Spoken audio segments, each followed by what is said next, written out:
Congress party के लिए कुछ भी अच्छा नहीं हो रहा है। पार्टी के तमाम नेता राहुल गांधी की छवि चमकाने में लगे हुए हैं, लेकिन राज दर राज कांग्रेस चुनाव हार रही है। हालांकि हार के बाद भी कांग्रेस अपनी गलतियों से कुछ भी सीखने के लिए तैयार नहीं है। कांग्रेस के बड़े नेता एक एक कर पार्टी से दूरी बना रहे हैं। कांग्रेस को वो नेता ही पसंद है जो राहुल गांधी के हाँ में हाँ मिलाए। पार्टी में ऐसे कई नेता हैं जो राहुल गांधी से काफी योग्य हैं और वो कांग्रेस को एक नई ऊंचाई तक पहुंचा सकते हैं, लेकिन गांधी परिवार कांग्रेस पर से अपना कब्जा छोड़ने के लिए तैयार नहीं है। लेकिन शशि थरूर ने बता दिया है कि वो किसी से कम नहीं है। दर्शकों, कांग्रेस पार्टी के सांसद शशि थरूर की अपनी पार्टी से दूरी बढ़ रही है और केंद्र सरकार और बीजेपी से नजदीकी बढ़ रही है। लेकिन सवाल है कि इसका क्या फायदा होगा? क्या बीजेपी उनको केंद्र सरकार में मंत्री बना देगी या केरल में मुख्यमंत्री का दावेदार बनाकर पेश करेगी? इसमें भी एक संदेश है। अगर वो बीजेपी में जाते हैं तो उन्हें सांसदीय पद से इस्तीफा देना होगा। पिछली बार उनकी सीट पर चुनाव में बीजेपी के राजीव चंद्रशेखर ने उनको कड़ी टक्कर दी थी। वह प्रदेश बीजेपी के अध्यक्ष है और उन्होंने राज्य में बीजेपी की सरकार बनाए बगैर राज्य नहीं छोड़ने का ऐलान किया है। दूसरी ओर सुरेश गोपी ने केरल में पहली बार बीजेपी का खाता खोला और लोकसभा चुनाव जीते।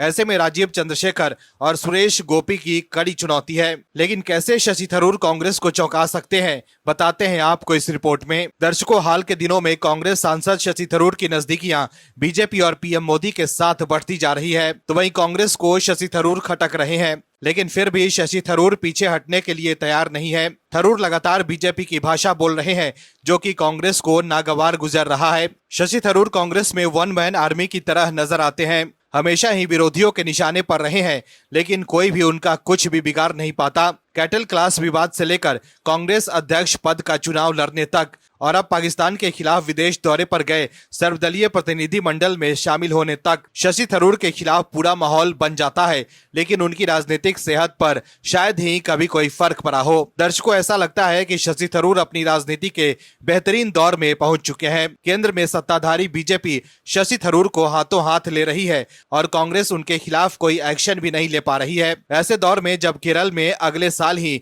विधानसभा चुनाव होने जा रहे हैं और प्रियंका गांधी वाड्रा भी वायनाड से सांसद बन चुकी है, शशि थरूर एक बार फिर निर्णायक मोड़ पर पहुंच गए हैं। वहीं कांग्रेस नेतृत्व के लिए एक और झटका केरल से ही मिला, जब केरल कांग्रेस के अध्यक्ष रहे सीनियर नेता के सुधाकरन ने सर्वदलीय प्रतिनिधि मंडल के लिए शशि थरूर के नाम की सिफारिश न किए जाने पर सवाल उठाया। सुधाकरन ने कांग्रेस के फैसले को शशि थरूर का अपमान बताया। राष्ट्रवाद का मुद्दा कांग्रेस के लिए फिलहाल बीजेपी के हिंदुत्व के एजेंडे से भी बड़ी चुनौती है। वहीं शशि थरूर इन दिनों राष्ट्रवाद के मुद्दे पर बीजेपी के साथ कदम से कदम मिलाकर चल रहे हैं। हाल के दिनों में देखा गया है कि केरल का मुख्यमंत्री बनने की महत्वाकांक्षा में शशि थरूर अपनी पोजीशनिंग कर रहे हैं। उन्होंने राज्य की सीपीएम सरकार के खिलाफ भी बयानबाजी शुरू कर दी है।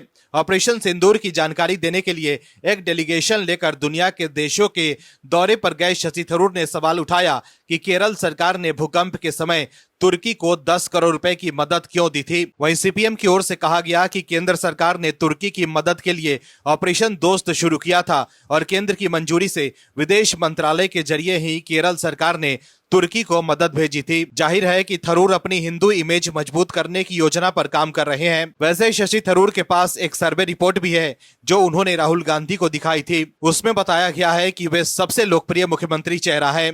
ऐसे में अगर कांग्रेस ने थरूर को केरल में सीएम फेस घोषित नहीं किया तो क्या पता आने वाले दिनों में हालात ऐसे बने कि केरल चुनाव से पहले शशि थरूर भी ऐसा वैसा कोई फैसला ले ले जिसका कांग्रेस को हमेशा ही अफसोस होता रहे। शशि थरूर की सचिन पायलट जैसी विधायकों की जुटाने की जिम्मेदारी तो है नहीं, वो तो जब चाहे दरवाजा खोल कर निकल सकते हैं। ऐसे में जिस तरह से शशि थरूर की नजदीकियां बीजेपी के साथ बढ़ती जा रही है, उससे अगर थरूर भी अगला हेमंत विश्व शर्मा बनते हैं तो उसमें हैरानी नहीं होनी चाहिए।